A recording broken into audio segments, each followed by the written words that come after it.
Thanks for joining us. This is Learnin Stuff with Becky, with your host, me, Aunt Becky.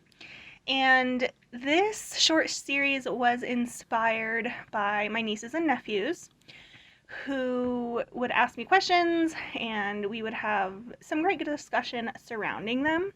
So we decided to do some shorts, see if it's some content that you enjoy. So while most of our recordings aren't fully scripted, this one is completely off the books. I don't know what they're going to be asking me today. So hang tight, have some fun, because everybody needs an Aunt Becky. So today I have a couple of guests with us who are going to be asking questions. What are your pronouns? She, her. And how old are you? 18. 18, great. And how old are you? 16. And your pronouns? He, him. Wonderful. Thank you so much for coming on today. I'm so excited to see what questions you have for me. So, who wants to go first? What's syphilis? Syphilis? Okay. So I actually don't know, well, yes, I know what syphilis is. So it's an STI, which stands for sexually transmitted infection. Is it curable? Syphilis is now curable. It hadn't been for a very long time. So I think that's why it's called an STI now instead of an STD, which is sexually transmitted disease. I don't know if that's for certain the differentiation, but when I was your age, we called them STDs, and we now refer to them as STIs. So syphilis is transmitted through bodily fluids, most commonly with sex. That's why it's called sexually transmitted, and it can be asymptomatic. So you might have it and not know that you have it. There's different stages, and if it's not treated with, typically I believe it's just a course of antibiotics, if it's not treated, it can affect your entire body, including your brain. I've seen it diagnosed in patients' eyes. Late stage syphilis can work itself into your brain and kind of cause you to go crazy, and it's actually, interestingly enough, on the rise because people don't realize they have it. I do know that it is increasing. It was once close, I think, to being eradicated, but we're seeing it more and more, which is scary. Nobody wants any STI, right? Can you guys name other STIs? So is gonorrhea an STI? Gonorrhea is also an STI. I think that one, I don't know if you can diagnose that one in the eye. I guess it depends on if you have where the bacterial infection is, I imagine. If you get gonorrhea in your eye, then I'm sure you can diagnose gonorrhea in your eye. Chlamydia an STI? Chlamydia is also an STI. Herpes? Herpes, if we're using the definition that I said earlier, disease versus infection being something that's curable, then herpes would fall under STD because there is not currently anything that cures you from herpes. There's a whole bunch of different versions of herpes that, you get on other places of your body, so like shingles. I know, I learned that chickenpox. recently. Yeah, so you can have oral herpes, you can have genital herpes. Those ones don't go away. They can be treated, but they don't go away. That's the one thing that doesn't stay in Vegas. What is a queef?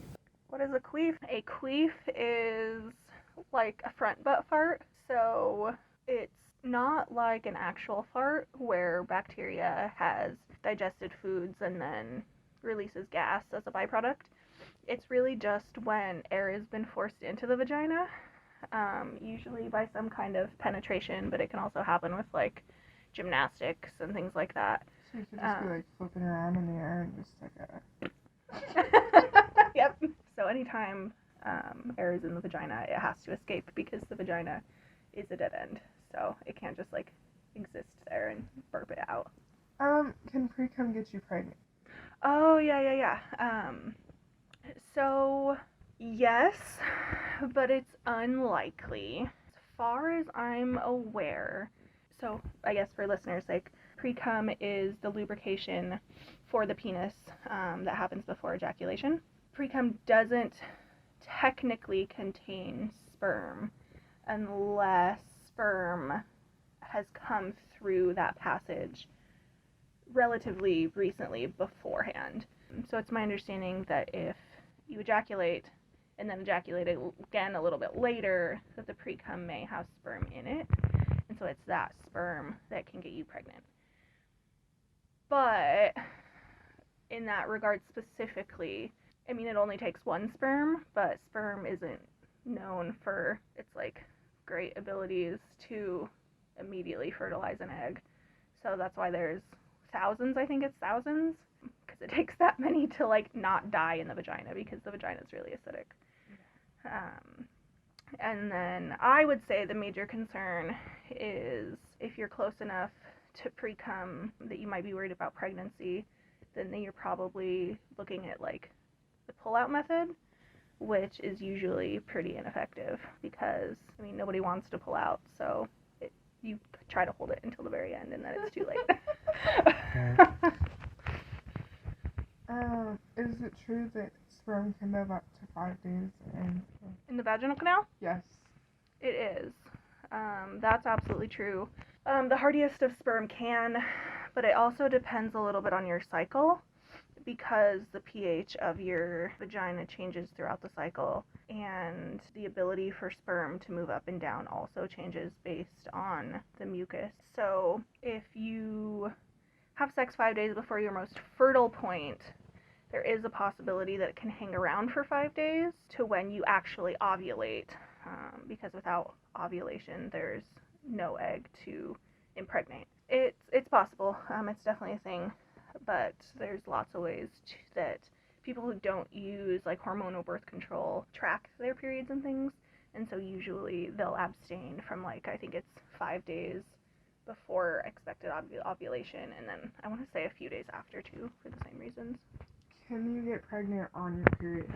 So I'll say that it's not like a safe time. You can't necessarily get pregnant during every part of your cycle, and there are times where you're less likely to get pregnant. So when you're on your period, theoretically, the egg has already, the lining of your uterus has already started to be expelled. So the egg has already been in the uterus. It's already on its way out.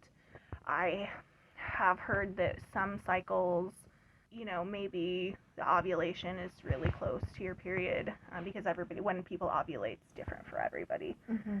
So it's a possibility. It's typically not your most fertile time of the month. It's one of the least fertile times of the month. Say if you decide that you want to use like the pull-out method and the pull-out method doesn't work, if you go like use the restroom right after, like do you pee out his sperm? Well, actually, never mind. I just answered that for myself. What was your answer? Your pee hole and your other hole are two different things. Right. Because it is important to pee after sex. Because can't that cause UTIs and...